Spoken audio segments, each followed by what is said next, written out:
Down the Biscayne. Yikes. 5 on the floor, ride for my dogs. Where here's the thing, you can check the score. Hustle hard, couple scars, wearing bubble frogs. Just like Butler said, you in trouble, y'all. Kept the flow playing, got it all banned. Y'all seen the block, stop with one hand.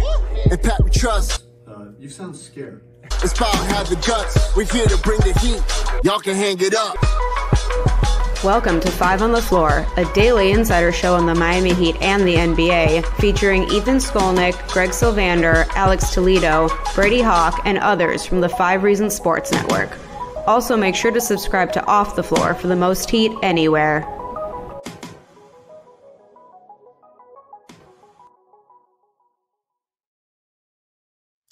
Welcome into 5 on the Floor. Now, we try to be analytical on this particular program. We really do. We try to be nuanced. We try to go, not just behind the scenes on the court, but off the court, get into what's happening with the team, direction that they're going, look at their future, look at their options for rotation. And then there are just some nights where none of that shit matters, okay? This is a completely inexcusable performance. There's no hiding for anybody who participated or did not participate in this game, because this is, and I've been doing this now in one form or another since 1996. This is among the most embarrassing collapses in Miami Heat history. And I've covered some. But when you get outscored 37-8, I want to repeat that, 37-8 in the fourth quarter against a team without its two best players, that was playing a guy in Corey Joseph, who I thought retired 4 years ago. And that team got a near triple-double on more than 30 points from Cole Anthony, who I feel like does this once a season. That is completely unacceptable. Completely unacceptable. I mean, we can't talk about anything with this team in terms of possibilities and how the pieces fit and all that if they're going to show absolutely no fucking resolve. We can't. Like, there's no way to look past that, because Miami Heat teams, good Miami Heat teams, show resolve. And even when this team has not been that talented during the Jimmy Butler build, and Jimmy didn't play tonight, and we'll get into that. Even when it hasn't been that talented, even when they were playing undrafted guys, they showed more resolve than what we just saw. They competed more than what we just saw. They looked bewildered, but they also looked like just nobody was there to take the reins of this. And that is why we can talk about the role players, and obviously Jimmy not playing played a role in this, but this is a night I got to come back to the two guys on the court who are supposed to be your stars when Jimmy is not out there, and they also folded in the fourth quarter in different ways. And this is just, again, not acceptable. So the Miami Heat lose to the Orlando Magic tonight in a game in which they scored 76 points in the first half. 76 points in the first half. You want how many points? I'll go to you first on this, Alex. How many points did they score in the second half? Then let's just do the simple math on this.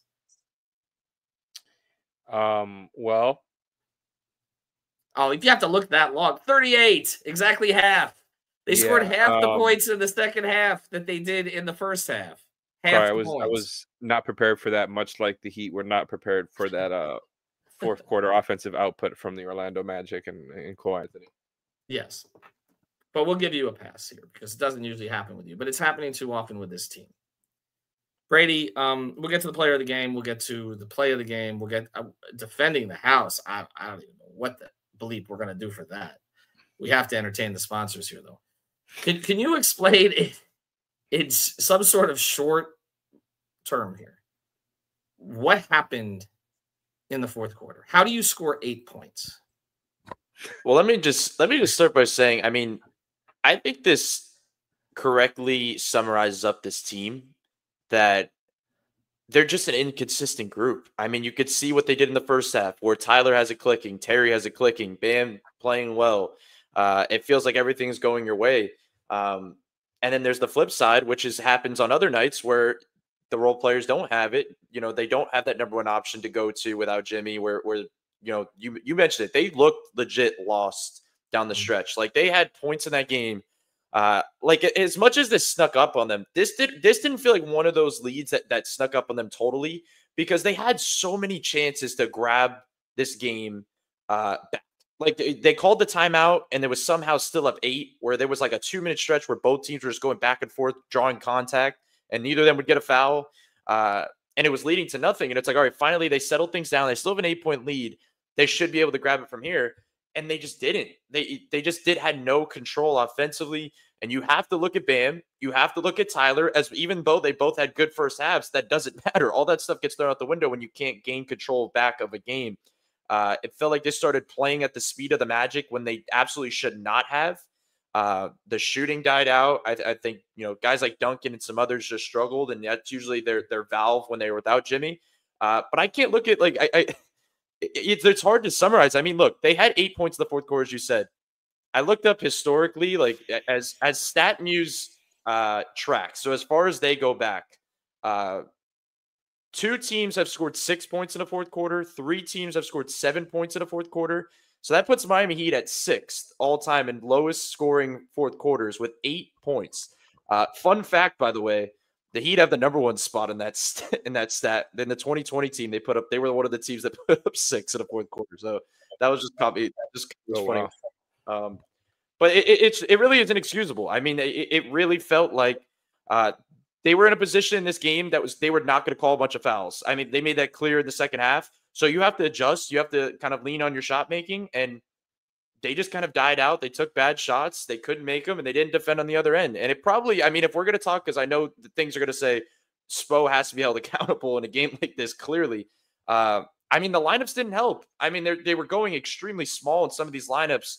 And it felt like kind of some of the second chance points there down the stretch and a lot of this stuff. And then, the eventual bucket that put them up was Goga Bitadze in a post-up situation against Tyler. So it was like, I felt like, not that they have a ton of options here, but I mean, I don't know if going small down the stretch is the best option here. So a lot of people to blame, but 100%, this is an absolute debacle. Debacle is a great word for it. My texts are coming in, and it's just one after another. Blow it up, blow it up, blow it up, blow it up, blow it up. And here's the part of this, Alex, is that we can't just blame this on Jimmy being out. Okay. No. They have a winning record without Jimmy over the past 3 seasons. They're paying 76 points and a half without Jimmy. And they're paying Bam Adebayo the max. They're paying Tyler Hero, who has lived up to it this year, close to $30 million.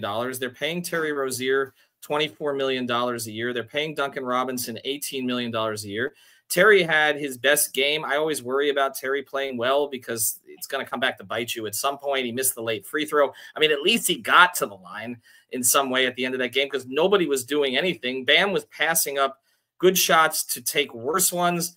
I mean, their offense was basically Hero kicking back to Bam for a 3. I'm done with the whole 3 thing, by the way. Let's just kill that. Okay, let's get Bam more effective in other spots on the floor. I'm sorry. Like, we spent the whole offseason talking about this. Then he takes that shot at the end of the game, and I'm like, what are we doing here? Okay, like, you've got an Olympic, big guy, okay, and he's standing out at the 3-point line when they can't get any attacks to the basket or do anything else. And then you take a look at the role guys tonight, and people say, well, Haywood should have played, and maybe he should have. He played only 6 minutes. I don't know what's up with that. He didn't start tonight. They ended up starting. What did they go with? They went with Jovic. He went with Jovic and Drew Smith as a starter. Drew hit, 3 threes in this game. He was on the court at the end of the game, so they had a defender. I don't know if it matters who the players were or weren't in this situation. I guess you could say they could have played Kel'el Ware more. He had more rebounds, I'm sure, than anybody else on the team. Drew Smith playing with 5 fouls, by the way. Drew Smith played with 5 fouls, which tells you he trusts no one at this point. Like, this is the thing. Like, we've gone from Drew Smith being a 2-way that most people didn't want to get a 2-way to being so indispensable, okay, that he's playing ahead of everybody. And I couldn't make an argument for Jaquez to play at the end of the game because he was ineffective again. Alex, we'll get to the player of the game in a second.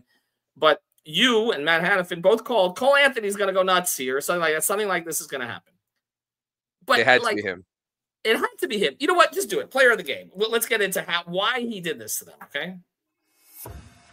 And now it's time for the A-Aggressive Insurance Player of the Night, sponsored by our friend Lynette. You can find her at insurancebylynette.com. That's with 2 N's and 2 T's, insurancebylynette.com. If you need car insurance, renter's insurance, homeowner's insurance, or any other type of insurance, she's the person to go to. Based in Lauderhill, she services the entire Tri-County area here in South Florida, and she will make sure to get you the best deal. She'll probably talk to you about the heat while you're at it. Reach out to her, insurancebylynette.com. And now, the player of the game. All right, I just want to, again, for historical record keeping here, okay, Alex, the 2 best players in the Orlando Magic did not play tonight. So, Jimmy or no Jimmy? And yes, the third, right? You going to say Mo Wagner? Because he only played 2 minutes. Jalen Suggs. Jalen Suggs, correct. The 3 that's best a good players. Point. Wagner got hurt early on too, and that's a good player for them. Right. So Franz Wagner, Wendell Carter gets ejected. Wendell Carter gets ejected. They had nobody left. Okay. So Paolo, who was on his way to another All-Star game, gets hurt. He's not back yet. Franz Wagner, who played like an All-Star in Paolo's absence, out, not back yet. Okay. Going to be out for several weeks. Suggs out. Mo Wagner, who's killed the Heat in the past, plays 2 minutes and goes out. Wendell Carter ejected. You're talking about 5 of their top 7. 5 of their top 7. So of course, Cole Anthony, 28 minutes, 13 of 25 off the bench. He was 11 for 17 on 2s, 8 rebounds, 9 assists, 35 points. How does that happen, Alex? I don't know, man. Like, I seriously don't know. I don't have an answer here for you other than just letting it happen. Now, I'm not trying to disrespect Cole Anthony here. Like, he is a good player. I understand he just is not somebody who I would have had putting up prime LeBron numbers. You know, like that's, again, no shade towards him. Those are just not my expectations for him. You know, I don't know if you guys feel differently, you know, so like we talked about it, Matt and I did on playback, just because it's like, you know, we were almost like scoffing at the idea of the Magic coming back, which, you know, I don't know why. Like we should probably know better. I just really didn't think they had it in them with the amount of guys, you know, you went through it, the amount of guys that they're missing. It's like, how do you keep up, right? Even if the Heat are on the second night of a back-to-back and missing Jimmy. How do you keep up if pretty much all of your shot creation is out the window? And it's like, not all of it. And what was left was Cole Anthony. He did a great job, man. Like, the guy can play, and he just did an absolutely incredible job. You're probably not going to see a game from him like that again, at least not this season until, or maybe, you know, maybe next week when they play the Heat again, for all I know. On the 26th, by the way. He did it, man. Look, Goga was great for them. KCP had a strong game for them. You know, other guys played solid, but all that stuff happened in the fourth quarter, and Cole Anthony was at the center of it, man. Like, he was the one making stuff happen for them on the offensive side of the floor. And, like, for the Heat to put up 30-plus in every quarter and then to put up 8 in the fourth quarter, just staggering. It's just insane. Like, that's truly unique game, the way that this played out. Because, first of all, the Heat don't get into – are not in the business of, like, blowout wins, right, and just in the first place. So them cooling down, like, we all knew, like, that can happen, right? But just the way that it happened, it was just so extreme. Like, again, getting outscored by 30 in the fourth quarter with all the guys they're missing, the Magic were, like, that is just insane. I'm kind of at a loss for words here, even though I feel like I've been talking a lot now. Well, it's extreme, but it's not surprising. That's why, again, what we talk about all the time. When they get off to a fast start offensively and things flow early, it does not mean they will flow late. And a lot of times it leads to it not flowing late. It's like one little thing starts to go wrong and it snowballs. And that's why I'm coming back to Tyler and to Bam tonight, because you have to have your 2 best players take control of the game in that kind of situation. And it didn't happen. And this is where they would have leaned on Jimmy to do it and slow the game down. And there's going to be a lot of conversation about this is why you need Jimmy, but they shouldn't need Jimmy tonight. They shouldn't. Okay. They should not have needed Jimmy against this team. And this was an important game. This was an important game because you basically were given a gift. They've gone against so many teams this year that have not had one of their 2 best players. This is a division game. Okay. This is a team that I've said all along, they need to catch and pass this team if they're going to get out of the play-in with all the injuries that Orlando's had. And now you've got 2 losses to them. And you are now, 4 games back of, is it 18-12 to 13-13. And it's just embarrassing. I want to get to the play of the night. I'm going to let you pick it, Brady. Let's get to it. Before we do, I do want to mention 2 things here. Goga Bitadze, 8 of 8 from the field tonight. 8 of 8. Okay. Can't happen. Not when you have a Defensive Player of the Year candidate on the other side. Just sorry. I know where the shots were coming from, but still, Kel'el Ware tonight was 4 of 4 in 14 minutes, 8.7 rebounds, and I'm sure we'll talk about him for a minute before we get out of here. But let's get to the play of the night.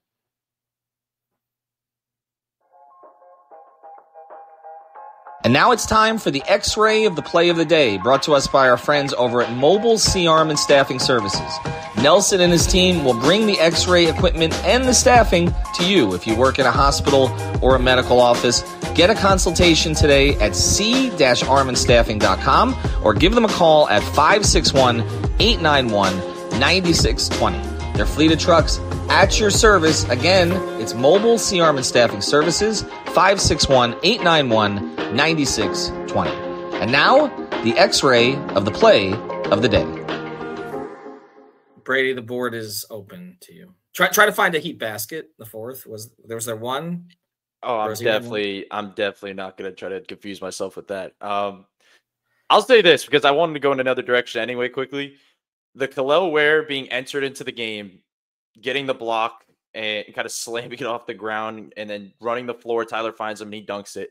And I'll call that the play of the game. And I wanted to spin off and just say, like, when stuff like this happens, when they continue to have these losses and they continue to have moments like this, and I look around and I'm like, why not?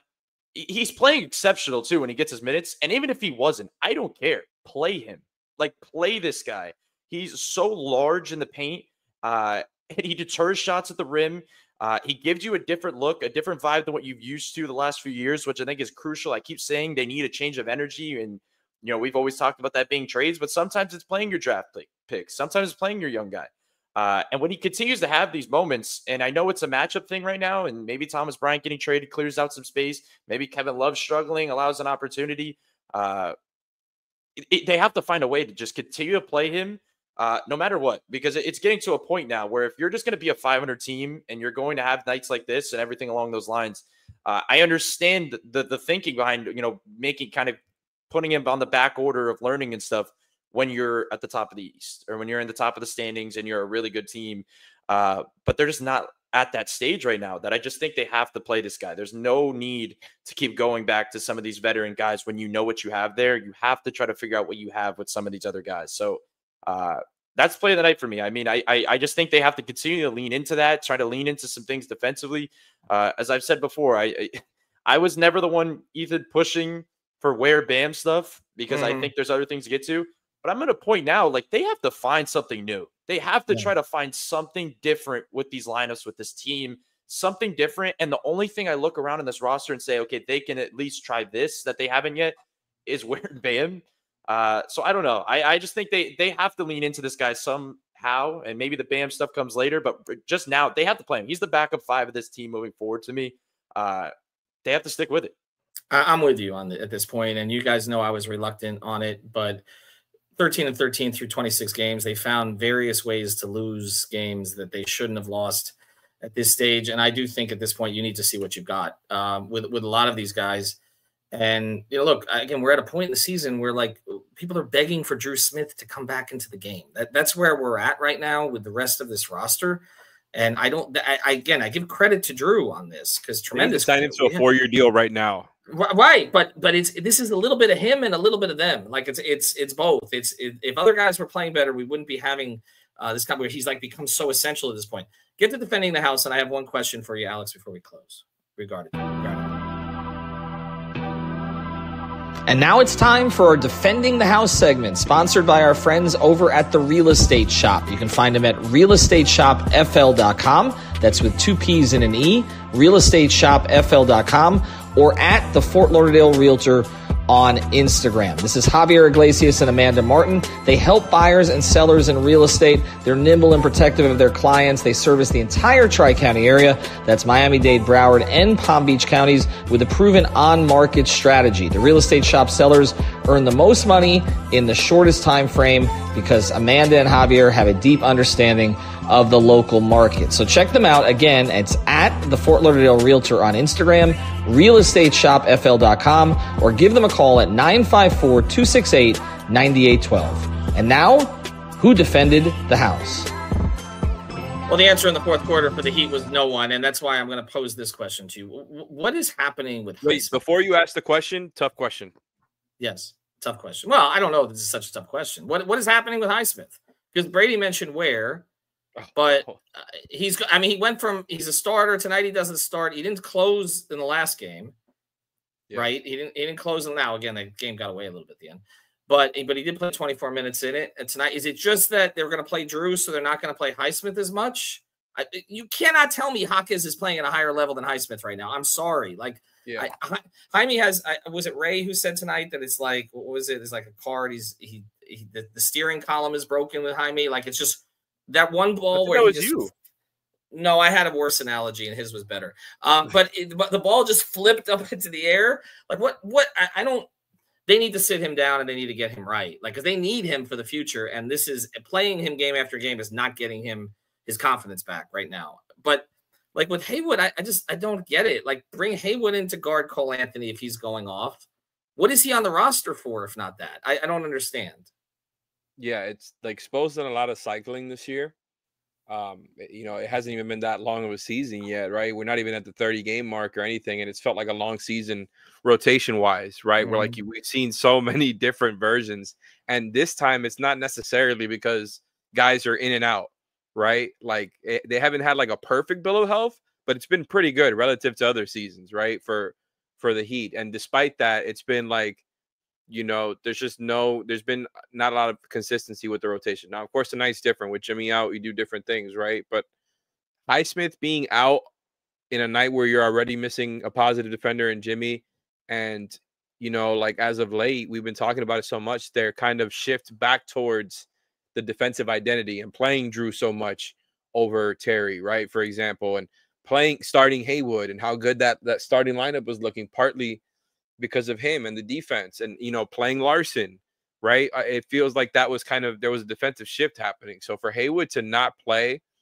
just that on its own is already kind of weird. But then especially on a night without Jimmy, that was definitely a little bit puzzling. Obviously I wouldn't have brought him in late when Cole Anthony had already gotten going. It's too late for that. But just in general, yeah, I'm surprised he didn't play in this game. I think Haywood is just so good at what he does, and maybe you want a little bit of more offense, but I don't know, just not playing Haywood, I don't know if that was what I was expecting.